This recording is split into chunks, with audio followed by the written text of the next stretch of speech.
Nadir reacted by ordering his soldiers to massacre the people of the city. During the course of one day, on 22 March, 20,000 to 30,000 Indians were slaughtered by the Persian troops.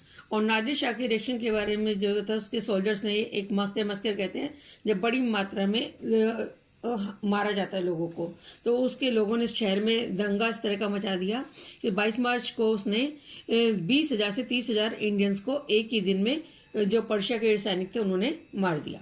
Mohammad Shah begged for mercy in response. Nadir Shah agreed to the withdraw.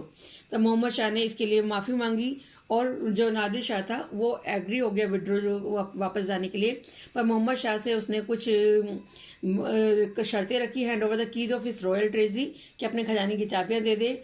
और वो जो मयूर सिंहासन था हमारा India का, वो सबसे बड़ा महत्वपूर्ण माना जाता है उसको, कि वो हीरे मोतियों से जड़ा हुआ बहुत बहुमूल्य सिंहासन था, उसको वो पर्शिया ले गया अपने साथ. Peacock throne to the Persian empire. The Persian troops left Delhi in May 1739. और 1739 में उसने दिल्ली को छोड़ दिया नादिर शाह ने. The invasion of Persia caused India to severely suffer from a great amount of loss in terms of population, military power and treasury. From the invasion of Nadir Shah, we can infer that the mid-18th century India was remarkable weakened. Many experts support this point. तो इस तरह से Persia के आक्रमण की वजह से India में मिलिट्री पावर, ट्रेजरी, पॉपुलेशन सब में बहुत नुकसान हुआ और 18th सेंचुरी में इंडिया जो था बहुत वीक हो गया था. Many experts support this point. Muhammad Shah begged for mercy in March 22nd when Indians was massacred by Persian soldiers. Mughal Empire had come to be the Persian camp that they to sue the peace he had returned after some hours of bitter humiliation. और तब उसने फिर माफ़ी मांग ली मोहम्मद शाह ने, और उसके बाद पर्शियन के सैनिक जो लौट गए. It can be inferred that the dignity of the emperor of the Mughal empire could be found nowhere. The empire was weakened to the helpless degree. The Mughal lords now nothing of war and many are faithless to their salt. और अब वो बिल्कुल ही कमज़ोर हो गए थे मुग़ल शासक जो थे, और जो उनके वो थे एडमिनिस्ट्रेटिव में थे, वो सब भी उन्होंने विश्वास छोड़ दिया था. Not only did the Mughal empire was viewed as a helplessly fated empire by Nadir Shah, but it also lost credibility among its sovereign population. अपने लोगों में भी उसकी महत्व कम हो गया था मुगल जो एम्पायर का. अहमद शाह अब्दाली. इसके बाद नादिर शाह के बाद आता है अफगानिस्तान से Ahmad Shah Abdali. Ahmad Shah first crossed the Indus River in 1748. His forces sacked Lahore during the invasion. In the following war, the Mughal ruler had to trade Sindh and all the Punjab to Ahmad Shah in order to save the capital from being attacked. तो इसने सिंध के रास्ते से आया ये सिंधु घाटी नदी के सहारे और पंजाब में आकर इसने अपना डेरा लगाया. In his fourth invasion of India 1756 Ahmad Shah invaded many province in India. और 1756 में जब इसने चौथा आक्रमण करा तो इसने दिल्ली समेत कई प्रांतों को जीत लिया. He did not have displace the Mughal dynasty which remained in normal control as long as rule Ahmad Shah hegemony over the Punjab. Sindh and Kashmir. He instead installed a puppet emperor Alamgir II on the Mughal throne.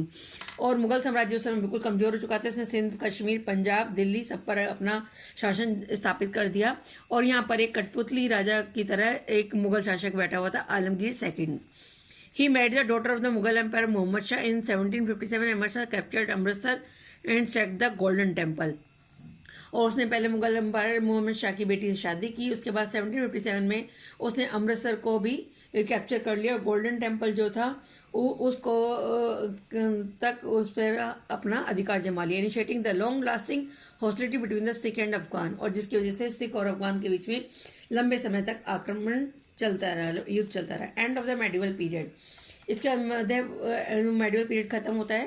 The 18th century was an era that the two notable European powers France and Britain struggled to achieve the superiority in India. तो मुगल शासन खत्म हो चुका था, foreign invaders भी आकर चले गए थे. तब फ्रांस और ब्रिटेन ने इंडिया में अपने पांव पसारने शुरू करे. The British east India company was enlarging it's power in India from early in 17th century.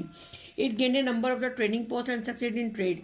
वो यहाँ पर अपनी ट्रेडिंग पोस्ट बना चुकी थी 17th century में और व्यापार में अधिकार भी जमा लिया था. Mughal empire also showed the some degree of the favour to the company specially towards the traders in Bengal in 1717. Completely waived customs duties for trade. और जो कस्टम ड्यूटी लगती थी ट्रेड पे उस पर भी उन्होंने अपना अधिकार जमा लिया था, बंगाल से खत्म कर दी थी. On the other hand France also struggle to exert influence on the Indian subcontinent. उधर फ्रांस भी भारतीय उपमहाद्वीप में अपना अधिकार जमाने की कोशिश कर रहा था व्यापार में. Joseph Francisco duplex who was appointed the governor general of the all French establishment in 1742 endeavored the acquire for France vast territories in India and for this purpose he entered into relations with the native princess in the Indian subcontinent. Joseph Francis duplex था, जो कि governor general था France का यहाँ पर India में 1742 में। उसने अपना शासन जमाने के लिए, अपने व्यापारिक क्षेत्र बनाने के लिए भारत के जो नेटिव प्रिंसेस थे उनसे उसने रिलेशन बनाए, ताकि वो अंग्रेजों से लड़कर यहाँ पर फ्रांस के लिए एक बाजार तैयार कर सके। तो यहाँ पर मेडिवल हिस्ट्री खत्म होती है।